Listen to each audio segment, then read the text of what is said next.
की ते छत्रपती शिवाजी महाराजांचे गुरु, त्यातल्या त्यात परत राजकीय गुरु. आणि दुसऱ्या बाजूला लोक कुठल्या टोकाला गेले की ते औरंगजेबाचे वगैरे हेर. तर मला असं सांगा की कुठल्याही व्यक्तीच्या बाबतीमध्ये इतकी टोकाची मतं कशी असू शकतात कोणाची? ज्या अर्थी इथे आहेत त्या अर्थी काहीतरी गडबड आहे. सांप्रदायिकांना सुद्धा जर कुणी असं सांगायला लागलं, राजकीय हेतूने प्रेरित झालेले ती मेथोडॉलॉजी वापरून आधुनिक, की बघा बघा बघा तुम्ही म्हणताय त्याप्रमाणे समर्थ हे शिवरायांचे फक्त स्पिरिच्युअल नव्हे तर पॉलिटिकल सुद्धा गुरु होते, तर सांप्रदायिकांना सुद्धा त्याचा मोह पडणारच नाही. कोणाला नको असं असेल तर. पण याच्यामध्ये जर कोणाचं नुकसान झालं असेल तर ते समर्थांचं झालं. समर्थांच्या कृपेमुळं, समर्थांच्या आशीर्वादामुळं शिवाजी महाराज हे करू शकतात. आता हे खरं तर जय शिवाजी जय भवानी हा अलीकडच्या काळातला गोष्ट आहे, शिवकालीन नव्हता. पण त्यांनी बघा ते आणलं त्याच्यामध्ये. नियतीने महाराष्ट्राच्या रंगमंचावर निर्माण केलेले स्वराज्याचे जे नाटक होते त्याचे समर्थ रामदास हे दिग्दर्शक होते, तर छत्रपती शिवाजी हे प्रमुख अभिनेते होते. हीच गोष्ट इथे आहे. वारकरी संप्रदाय आणि समर्थ संप्रदाय असं जेव्हा आपण म्हणतो ना, तेव्हा समर्थांच्या पूर्वी 300-350 वर्षे वारकरी संप्रदाय अस्तित्वामध्ये 400 वर्ष होता. त्यामुळे वारकऱ्यांच्या पुढे हे आव्हान नाहीये. समर्थांनी तुकोबांच्यासाठी काय भेद केला होता? म्हणजे Tukoba was one of the special guest invitee. तुकोबासी गुळमिऱ्याचे मुरडी व कानवले केले. तुकाराम महाराजांच्यासाठी मुद्दाम त्यांनी कानवल्यांचा बेत केला. 2 संप्रदायामधलं, कॅथोलिक आणि प्रोटेस्टंट मधलं. तर तशा प्रकारचा संघर्ष आपल्याकडे नाहीये धर्मामध्ये, पंथामध्ये. सगळं वाढवेल होतं, संघर्ष झाला नाही असं नाहीये. झालीत का युद्ध इतक्या अधिक काळापर्यंत? नाही झालेली. मग त्यांनी काय केलं, त्यांच्या एक लक्षात गोष्ट आली पहिल्यांदा की एक व्यापक सांस्कृतिक परिवेशामध्ये आपण आहोत.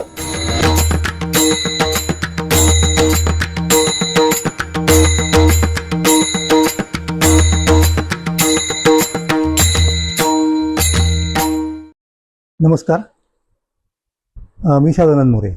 महाराष्ट्र मंथन अंतर्गत वारकरी दर्शनमध्ये आपणा सर्वांचं मनापासून स्वागत करतो. आणि मागच्याच व्हिडिओमधला विषय पुढे सुरू ठेवताना पहिल्यांदा मी असं सांगेन, आठवण करून देऊ की आपल्याला एक गोष्ट करायची आहे महाराष्ट्रासाठी. ती म्हणजे कोणती? की महाराष्ट्राचा जो इतिहास आहे, जो गढूळ झालेला आहे वेगवेगळ्या कारणामुळं. तर जसं आपण गढूळ पाण्यामध्ये तुरटी टाकतो आणि मग काय होतं की गाळ बसतो सगळा आणि वरती फक्त निखळ, नितळ, निवळ ज्याला म्हणतो आपण, पारदर्शक असं पाणी राहतं. तसं हा गाळ आपल्याला या तुरटीने खाली बसवायचा आहे. आणि त्या गाळाने काय केलं माहिती का? अगदी सांगायचा मुद्दा म्हणजे असा की ज्यांची आत्ता आपण चर्चा करतोय, समर्थ रामदास स्वामींची, त्यांच्या संदर्भात जर सांगायचं झालं तर एका बाजूला काही लोक असं म्हणतात की ते छत्रपती शिवाजी महाराजांचे गुरु, त्यातल्या त्यात परत राजकीय गुरु. आणि दुसऱ्या बाजूला लोक कुठल्या टोकाला गेले की ते औरंगजेबाचे वगैरे हेर. तर मला असं सांगा की कुठल्याही व्यक्तीच्या बाबतीमध्ये इतकी टोकाची मतं कशी असू शकतात कोणाची? ज्या अर्थी इथे आहेत त्या अर्थी काहीतरी गडबड आहे. असं का व्हावं याचा सुद्धा आपल्याला शोध घ्यायचा आहे. म्हणजे ते कारण कळलं की आपोआपच मी म्हणालो त्याप्रमाणे त्या आपल्या तुरटीमुळे तो गाळ खाली बसेल. तेव्हा त्याचा आपल्याला छडा लावायला पाहिजे की इतक्या टोकाची मतं. आणि एक लक्षात घ्या की अलीकडच्या काळामध्ये मी तो विस्तार करणार आहे की वेगवेगळ्या पद्धतीने आधुनिक लोकांनी, आणि आता आधुनिक लोकांनी म्हटल्यानंतर मला काय म्हणायचं आहे की पारंपरिक समर्थ सांप्रदायिक लोक वेगळे, जे अत्यंत गुरुनिष्ठ आहेत आणि त्या पद्धतीने आपला गुरु काहीही चमत्कार करू शकतो वगैरे, त्याच्यावरती त्यांचा विश्वास आहे, हे पारंपरिक लोक झाले. आणि दुसऱ्या बाजूला आधुनिक लोक म्हणजे कोण? की ज्यांनी आधुनिक पद्धतीचा इतिहास शिकलेला आहे, त्याची मेथोडॉलॉजी त्यांनी अवगत केलेली आहे आणि त्या पद्धतीने ते समर्थांच्या चरित्राचा, समर्थांच्या विचारांचा अन्वयार्थ लावू पाहतात. तर याच्यामध्ये समर्थांची विलक्षण कुंडी झालेली आहे. आता म्हणजे कसं होतं की सांप्रदायिकांना सुद्धा जर कुणी असं सांगायला लागलं, राजकीय हेतूने प्रेरित झालेले ती मेथोडॉलॉजी वापरून आधुनिक, की बघा बघा बघा तुम्ही म्हणताय त्याप्रमाणे समर्थ हे शिवरायांचे फक्त स्पिरिच्युअल नव्हे तर पॉलिटिकल सुद्धा गुरु होते, तर सांप्रदायिकांना सुद्धा त्याचा मोह पडणारच नाही. कोणाला नको असं असेल तर. पण याच्यामध्ये जर कोणाचं नुकसान झालं असेल तर ते समर्थांचं झालं. आणि ते काय, कसं, कुणी केलं, काय झालं, कुठल्या टप्प्यावरती, याची चर्चा आपण करतोय. मी त्यातला फक्त मी एकच मुद्दा सांगेन फक्त आत्ता, तो मला महत्त्वाचा वाटतो की एका बाजूला बघा काय होतंय मी ज्यांचा आत्ता उल्लेख केला तुम्हाला की ज्या ज्या ज्या मुद्द्याचा, की अनंतदास रामदासी म्हणून एक विद्वान होऊन गेले संप्रदायामध्ये. त्यांनी मला वाटतं ज्या गोष्टी केल्या त्याच्यामध्ये समर्थांची गाथा वगैरे पण प्रकाशित केली आहे, संपादित केली आहे. पण त्या पुस्तकाला, त्या ग्रंथाला त्यांनी एक समर्थांचं चरित्रच जोडलं बघा. आता त्या चरित्रात ते काय म्हणतायत की समर्थ रामदास म्हणजे शिवाजी महाराजांच्या चरित्राचे सूत्रधार. आता सूत्रधार ही जी कल्पना आहे ना, ती नाट्यशास्त्रात येते, की कुणीतरी एक सूत्रधार असतो, त्याला सगळी स्टोरी माहीत असते आणि तो सांगतो आणि त्याप्रमाणे ती पात्र वागतात. हे झालं नाटकातलं.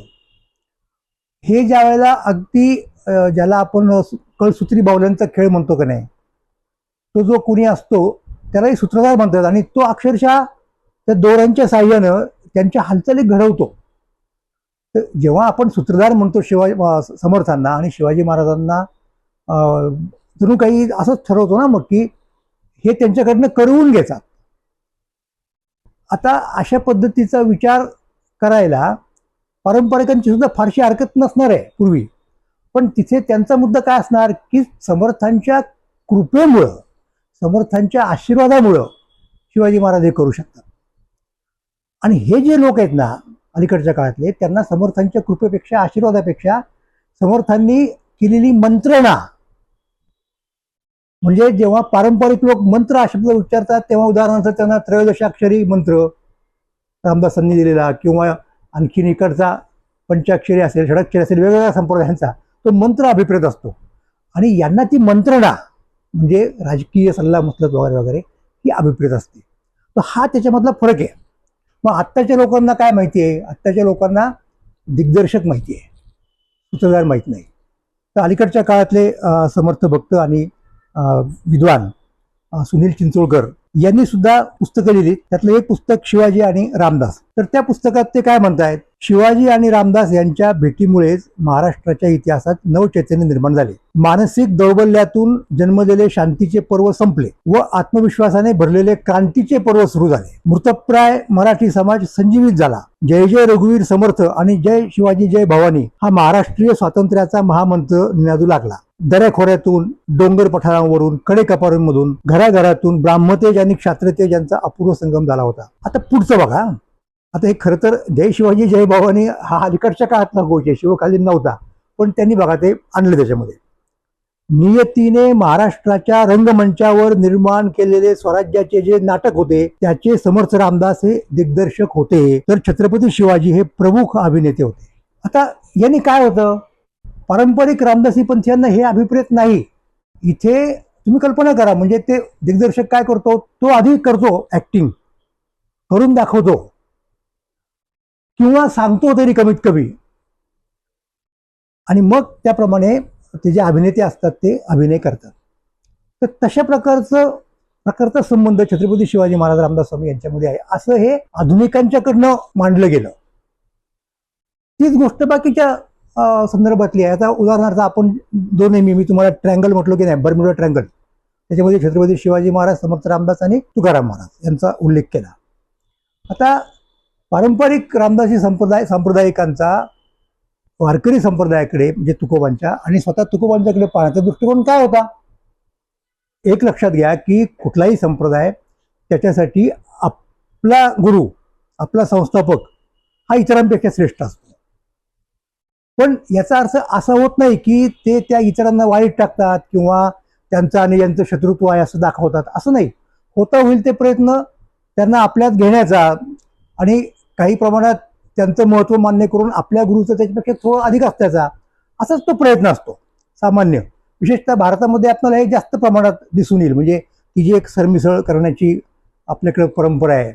तर अशाच प्रकारची दृष्टी पहिल्यांदा संप्रदायिकांच्यामध्ये, म्हणजे विशेषतः कसं आहे की वारकरी संप्रदाय आणि समर्थ संप्रदाय किंवा वारकरी संप्रदाय आणि महानुभाव संप्रदाय यांच्यामध्ये थोडा फरक आहे. तो फरक त्यांनी निर्माण केलेल्या काय कथा, दंतकथा, मिथ्यकथा यांच्यावरून सुद्धा दिसून येतो. त्यांनी मांडलेला इतिहास. त्याचं कारण असं आहे माहिती आहे का, की उदाहरणार्थ महानुभाव संप्रदाय घ्या. महानुभाव संप्रदाय जेव्हा महाराष्ट्रात कदर स्वामींनी प्रवर्तित केला असं म्हणतो आपण, तेव्हा त्या संप्रदायाच्या अगोदर म्हणजे चक्रधरांनी केलेल्या प्रवर्तनाच्या अगोदर असं मला म्हणायचं आहे. वारकरी संप्रदाय इथे प्रचलित होता. म्हणजे कोणत्या अर्थाने प्रचलित होता, तोपर्यंत ज्ञानेश्वर महाराज होऊन नव्हते गेले, ते चक्रधर स्वामींच्या नंतर. परंतु पंढरीला विठ्ठल होता, तो विठ्ठल म्हणजेच कृष्ण अशी लोकांची समजूत होती. आणि त्याच्याकडे येणारे लोक दिंड्या घेऊन गात नाचत ते होते. आणि विठ्ठल म्हणजे कृष्ण असा मुद्दा आला म्हटल्यानंतर यांच्या मांडणीप्रमाणे महानुभाव संप्रदायाच्या श्रीकृष्ण हा ईश्वराचा अवतार आहे, तसेच चक्रधर स्वामी ईश्वरच आहेत. मग साहजिकपणे महानुभाव संप्रदायापुढे हा प्रश्न आला की जर चक्रधर श्रीकृष्ण आहेत तर मग विठ्ठलाचं काय करायचं, विठ्ठल सुद्धा कृष्ण आहे असं लोक म्हणतात. मग त्यासाठी त्यांना काही एक कथा निर्माण कराव्या लागल्या विठ्ठलाच्या संदर्भात. कारण तो आधी अवतार संप्रदाय, त्याचं आव्हान त्यांना होतं की त्यांना बाजूला करून ती जागा आपण घ्यायची किंवा ते असताना त्याच्या शेजारी दुसरा आपला सुभा निर्माण करण्याचा. हा प्रश्न वारकऱ्यांना नव्हता, हा मुद्दा लक्षात घ्या. तीच गोष्ट इथे आहे. वारकरी संप्रदाय आणि समर्थ संप्रदाय असं जेव्हा आपण म्हणतो ना, तेव्हा समर्थांच्या पूर्वी 300-350 वर्षे वारकरी संप्रदाय अस्तित्वामध्ये 400 वर्ष होता. त्यामुळे वारकऱ्यांच्या पुढे हे आव्हान नाहीये.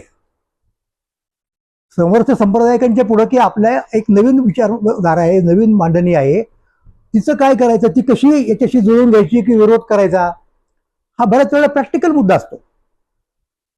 आता महानुभावांचं कसं झालं सुदैवानं म्हणा किंवा कशाने म्हणा, की त्यांनी त्यांच्या एक सांकेतिक लिप्या तयार केल्या त्यांच्या स्वतःच्या, आणि आपल्या कथा आपले विचार हे सगळे त्या सांकेतिक लिप्यांमध्ये बद्ध केले, लिहून ठेवले.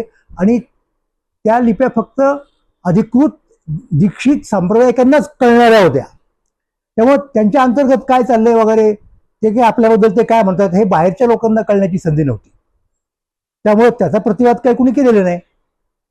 तसं समर्थ सांप्रदायिकांचं नाही, ते इतरांप्रमाणेच होते. त्यांना चार चौघात एकूण समाजात मिळून मिसळून वागायचं होतं.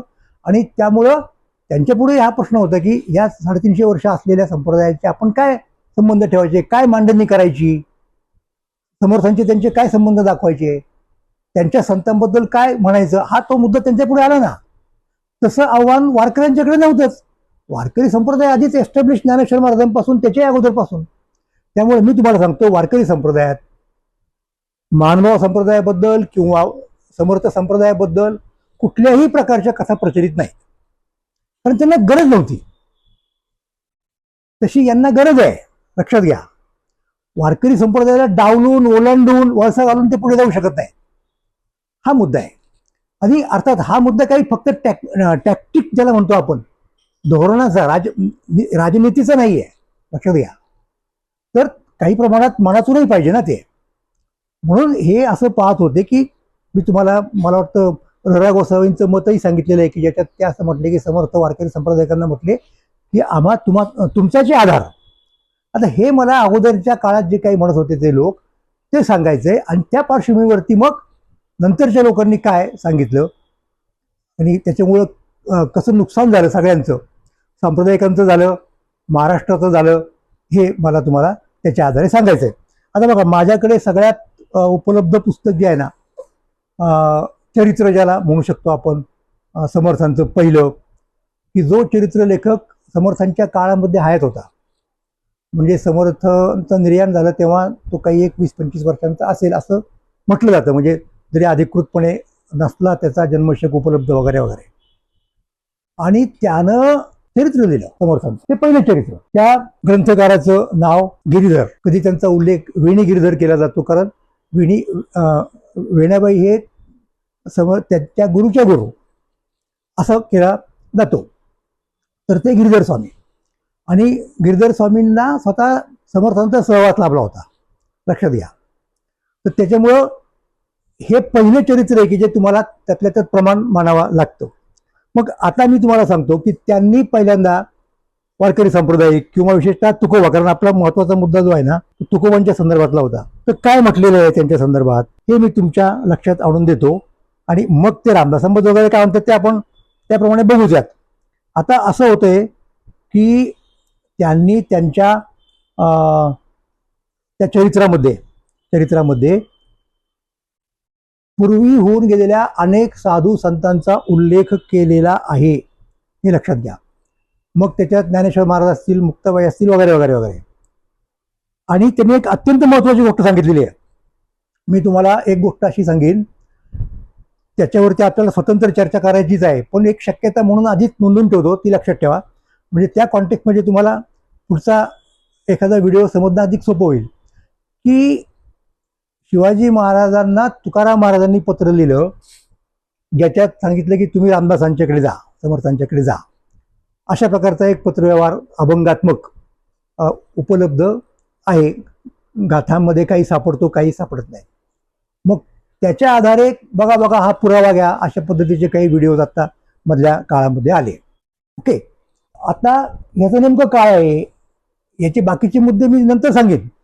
पण एक अत्यंत महत्त्वाचा मुद्दा की जो पहिल्यांदा मी नव्हे सेतुमाधवराव पगडींनी पॉइंट आउट केला होता, तो कोणता, की समर्थांच्या काळामध्ये जसे देहूचे तुकोबा होते, जे अत्यंत प्रसिद्ध होते, तसेच आणखीन 2-3 तुकाराम होते. त्यामुळे एक शक्यता अशी नाकारता येत नाही की त्यांच्यापैकी एखाद्याने हे अभंग लिहिले असतील, किंवा त्यांच्यापैकी एखाद्याच्याकडे शिवाजी महाराज पहिल्यांदा गेले असतील. तर त्या तुकोबांच्यापैकी एका तुकोबाची नोंद मला गिरीधरांच्या चरित्रात सापडली. आणि योगायोगानं ते त्याच परिसरामध्ये, म्हणजे काय त्याला म्हणत आपण, जिथे समर्थांचा मुक्काम असायचा सातारा जिल्ह्यामध्ये, तर ती ओळ तुम्हाला वाचून दाखवतो. गिरीधर म्हणतात, तुकोबा नामे हेळवाकी परम उदास निस्पृह लोकी कित्येक लोक उद्धरले शेकी समर्थ स्वरूपी लीन राहे. हेळवाकला एक तुकोबा होते आणि ते समर्थांना मानणाऱ्यांच्या पैकी होते. आता असं जर असेल आणि शिवाजी महाराज त्यांच्याकडे गेले असतील पहिल्यांदा, तर शिवाजी महाराजांना सुद्धा अशा प्रकारच्या लोकांच्याकडं ते जात असत, त्यांना आदर असायचा. अशा लोकांचा आपल्याला आशीर्वाद पाहिजे असं वाटायचं, आणि त्याच्यात काहीच गैर नाही. तर असं असू शकेल. हे मी तुम्हाला काय सांगितलं की गिरधर हे समर्थांच्या जवळचे, सहवासातले. हा झाला एक मुद्दा. आता पुढचा मुद्दा तुम्हाला इंटरेस्टिंग सांगतो. तो मुद्दा असा आहे की त्यामध्ये पहा कोणत्या कोणत्या वारकरी संतांची नाव आली आहेत. म्हणजे रेफरन्स काय माहिती आहे का, की समर्थांनी एकदा एक महाप्रसाद म्हणजे मोठं जेवण घातलं लोकांना, आणि सगळ्या प्रकारचे लोक आले. आता इथे परत चमत्कारांचा मुद्दा आला. समर्थांचे एकनिष्ठ शिष्य भक्त जे आहेत ना, त्यांच्यानुसार समर्थ अवतारी आहेत आणि ते काहीही चमत्कार करू शकतात. मग त्यांनी जर असं भूतकाळातल्या संतांना जरी बोलवलं तरी त्यांनी येणं भाग आहे, असा तो मुद्दा आहे. मग त्या समर्थांच्या निमंत्रणाला मान देऊन कोण कोण आले, मी सगळ्यांचे नाव सांगत नाही, आपल्याशी संबंधित जे आहेत ते, कारण मला पुढे तुकोबांच्यावरती यायचं आहे. वारकरी समुदायाशी संबंधित आहेत त्यांचं मी सांगेन. म्हणजे मुकुंदराज आले त्याच्यामध्ये, नंतर मच्छिंद्रनाथ, गोरक्षनाथ हे आले की जे ज्ञानेश्वर महाराजांच्या परंपरेतले आहेत. पण मग निवृत्ती, ज्ञानदेव, सोपान, मुक्ताबाईशी जे विले अपार ब्रह्मरस एक पाती. आणखीन कोण आले बाकीचं मी सांगत नाही, फक्त वारकऱ्यांपुरतं बोलतोय. गोरा कुंभार, कुर्मदास. कुर्मदास अवयव शून्य बैसले. बघा एका ह्याच्यात त्यांनी त्या कथेचा उल्लेख केला. कुर्मदास तर होतेच, त्यांना हातपाय वगैरे नव्हते, अशी ती कथा आहे. आणि गौरवांचे हात एकदा त्यांनीच त्या याच्यामुळं तोडले वगैरे होते, अशा प्रकारचा तो एक मुद्दा असतो. म्हणजे हे तिथे आलं. मग अजून कोण बघा, रोहिदास ज्ञानी, जगमित्र नागा, परसा भागवत अशी वाडी रुक्मिणी, विसोबा खेचर, चांगदेव, मुक्ताबाई, भानुदास, एको जनार्दनी म्हणजे एकनाथ महाराज, नरहरी सोनार. आता त्या प्रत्येकाच्या याचे त्यांनी वर्णन केले, त्यांनी काय खाल्लं वगैरे. दामाजी पंत, हे सगळे उल्लेख इथे येत आहेत. आणि महत्वाचा मुद्दा म्हणजे असा, आता बघा समर्थांनी तुकोबांच्यासाठी काय भेद केला होता. म्हणजे Tukoba was one of the special guest, invitee. तुकोबासी गुळमिऱ्याचे मुरडी व कानवले केले.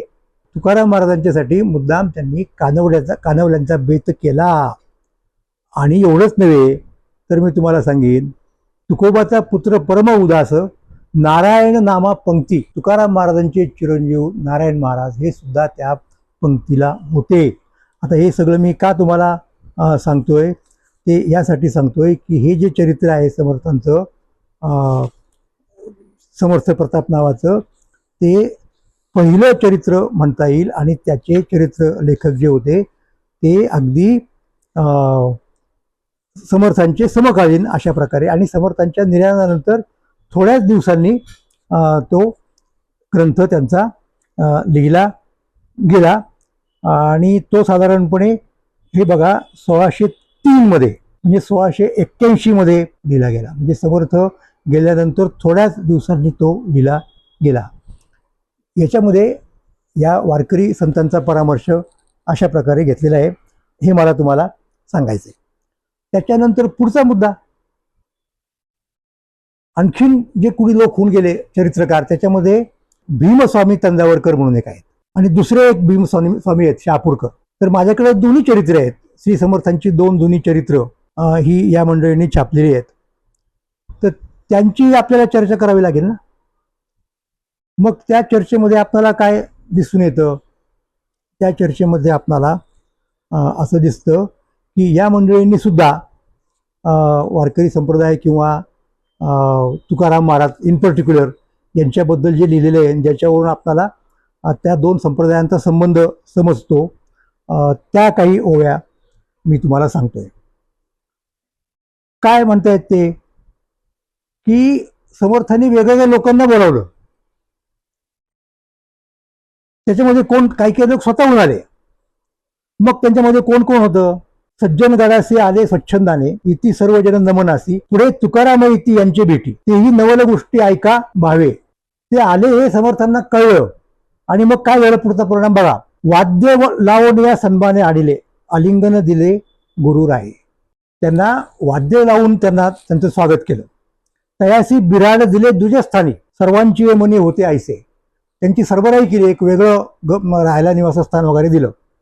कीर्तन ऐकावे त्यांचे कैसे आहे, समारंभ पाये केला रात्री. त्यांच्या कीर्तनाबद्दल सगळीकडे बातमी पसरलेली होती त्या काळामध्ये. तर तुम्ही या आणि इथं कीर्तन करा म्हणून त्यांचं कीर्तन करवलं.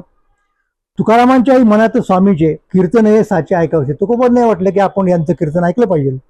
जाणून या स्वामी म्हणती कथा आधी, उभे राहू संधी येता तिची. योग्य वेळा मी कथा करीन असं त्यांनी सांगितलं आणि त्याप्रमाणे तुकोबांनी कथा केली वगैरे वगैरे. असा तो पुढचा मुद्दा मला मला मला सांगायचा आहे.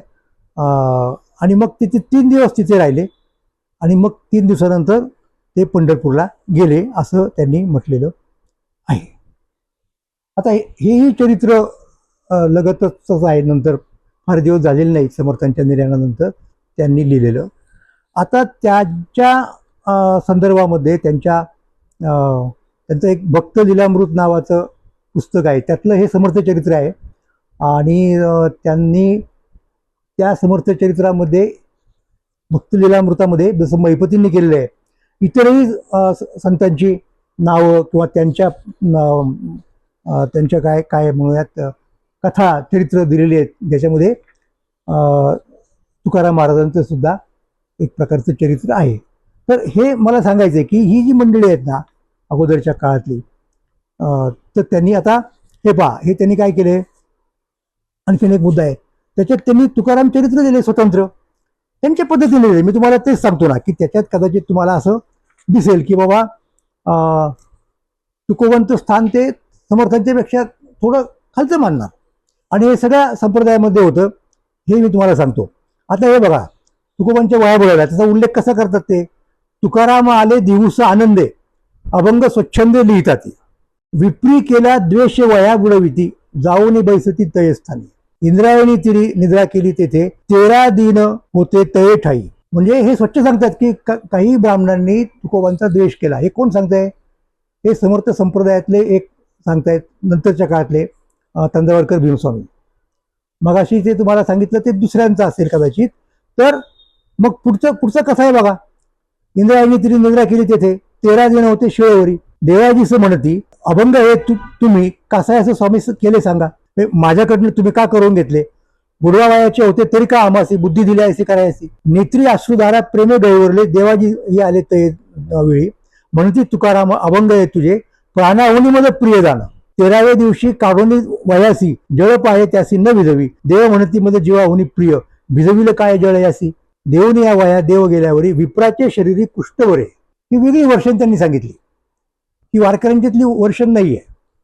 तेही शरण आले अभंग वाचिले, दिव्य देही झाले भीम म्हणे. तर हे जे भीमस्वामी आहेत ते तुकारामांचंही चरित्र लिहितात, बाकीच्या संतांची आहेतच आहेत.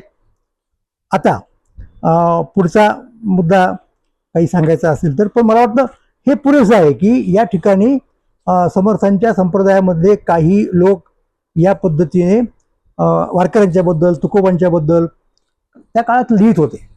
म्हणजे सांप्रदायिक मत्सर, सांप्रदायिक हेवेदेवे द्वेष हे फारशा प्रमाणात तेव्हा नव्हते, हे मला तुम्हाला सांगायचं आहे. या संदर्भात मला एक व्यापक मुद्दा मांडायचा आहे. काय होतं की परत एकदा तिथे झालो आपण की जेव्हा आपला युरोपच्या इतिहासाचा आपला परिचय झाला आणि मग आपण आपल्याकडच्या गोष्टी त्या चौकटीतून पाहायला लागलो, बऱ्याच वेळेला इंटरप्रिट करायला लागलो. आता युरोपमधल्या धर्मांचा आणि धार्मिक संघर्षाचा इतिहास बघा. इथले धर्म सेमेटिक परंपरेतले आहेत. म्हणजे पहिल्यांदा ते इथंच आशिया खंडातच डेव्हलप झाले सुरुवातीला. पहिल्यांदा ज्यू लोक आहेत यहुदी धर्माचे, नंतर त्यातनं ख्रिस्ती धर्म येतो, नंतर इस्लामी. तर तिथे उदाहरणार्थ ज्याला आपण क्रुसेड्स म्हणतो, क्रुसेड्स माहिती आहे तुम्हाला, धर्मयुद्ध म्हटलं जातं, जिहाद, तर तो काही शतकं चालला होता. युरोपमधली सगळी राष्ट्र इकडे मुसलमान राष्ट्रांच्या वरती तुटून पडलेली होती. काही शतकं, 300 वर्ष तरी कमीत कमी असेल बघा. हा झाला मुद्दा दोन धर्मांच्या अंतर्गत. नंतर यहुदी आणि ख्रिस्ती यांच्यामधला संघर्ष सहस्त्र वर्षे रादर, विशेषतः जेव्हा ख्रिस्ती धर्म युरोपात गेला तेव्हापासून म्हटलं तरी चालेल, ज्यू लोकांना कसा त्रास झाला वगैरे वगैरे हे आपण जाणतो. आता हे नाही म्हटलं तरी एका परंपरेतले धर्म आहेत. त्यांचे प्रॉफिट सारखे आहेत, त्यांची मायथॉलॉजी सारखी आहे, त्यांचं परलोकशास्त्र, एस्टेटॉलॉजी वगैरे वगैरे पुराणं सारखी आहे. तरी पण हे घडलेलं आहे. पण आपण म्हणू की 3 धर्म आहेत, ठीक आहे, त्यांच्यात काही एक फरक असेल जरी एका परंपरेतले असले तरी सुद्धा. तीच गोष्ट मी तुम्हाला सांगेन घडली ती एका धर्मामधल्या पंथांच्या बाबतीमध्ये. शिया आणि सुन्नी काय प्रकार चालू आहे. अगदी पैगंबर साहेबांच्या निधनानंतर थोड्याच दिवसांनी ते सुरू झाला प्रकार, अजून चालू आहे. बघितलं आपण ती मध्यपूर्वेतली सुन्नी राष्ट्र आणि इराण यांच्यात काय चाललेलं होतं. आणि ख्रिस्ती लोकांचं काय वेगळं आहे. ख्रिस्ती लोकांच्या मध्ये प्रोटेस्टंट आणि कॅथॉलिक्स यांच्या लढाया युरोपभर 30 वर्ष. सगळ्यात महत्वाचं युद्ध म्हणजे पहिल्या महायुद्धापूर्वीचं युरोपमधलं सगळ्यात मोठं जे काही युद्ध होतं ते कोणतं होतं. ते 1600 काहीतरी 10ला वगैरे सुरू झालं, 15ला, आणि ते 40-45 पर्यंत चाललं, 48 पर्यंत चाललं. 2 संप्रदायामधलं, कॅथॉलिक आणि प्रोटेस्टंट मधलं, लक्षात घ्या. तर तशा प्रकारचा संघर्ष आपल्याकडे नाहीये धर्मामध्ये, पंथामध्ये. सगळं ऑलवेल होतं, संघर्ष झाला नाही असं नाहीये. झालीत का अशी युद्ध इतक्या अधिक काळापर्यंत? नाही झालेली. मग त्यांनी काय केलं, त्यांच्या एक लक्षात गोष्ट आली पहिल्यांदा की एक व्यापक सांस्कृतिक परिवेशामध्ये आपण आहोत. त्यामुळे यांच्यामध्ये सुद्धा अनेक दैवत, अनेक पुराण कथा, परलोकशास्त्र या गोष्टी सारख्या आहेत ना, एका कल्चरचा भाग आहेत ते. त्यामुळं तात्विक स्तरावरती जरी काही फरक असला तरी त्याचं रूपांतर अशा लढाईमध्ये, युद्धामुळे झालं नाही. आणि जरी झालं तरी ते फार थोड्या प्रमाणात सापडतं. युरोपच्या पेक्षा तर फारच कमी प्रमाणामध्ये. झालं काय आधुनिक विद्वानांच्याकडनं की त्यांना तो युरोपचा इतिहास समजला आणि ते त्याच पद्धतीने आपल्याकडे झालं असलं पाहिजे. असं आपल्याकडं झालं नव्हतं. जे काही झालं असेल ते अपवादात्मक होतं. हे पाहून आपण परत रामदासी संप्रदाय, वारकरी संप्रदाय, आणखी महानुभाव संप्रदाय या संप्रदायांच्याकडे आणि धर्मांकडे सुद्धा बघितलं पाहिजे असं मला वाटतं. म्हणजे एक प्रकारचा संवाद, एक प्रकारचं सामंजस्य आपणाला इथल्या वेगवेगळ्या धर्मांमध्ये आणि धर्मपंथांमध्ये आढळतं. याची नोंद घेऊनच आपण इकडे पाहिलं पाहिजे, युरोपियन चष्म्यातून नव्हे. धन्यवाद. जिंदा फकीर, बंद कमीन आणि साई बंद नवाज ही 3 नावं कोणाची असतील? ही 3 नावं समर्थ रामदासांच्या 36 नावं आणि उपनावापैकी एक आहे. म्हणजे त्यावेळेचे लोक त्यांना ज्या ज्या नावांनी ओळखायचे त्यांच्यापैकी ही 3 नावं आहेत. आता आश्चर्य वाटेल लोकांना असं का म्हणून. साधं कारण आहे, त्यावेळची जी आपली एक व्यापक सिस्टीम होती ना, इकोसिस्टीम म्हणूयात आपण, त्याच्यामध्ये धार्मिक, राजकीय, सामाजिक या सगळ्या गोष्टी आल्या.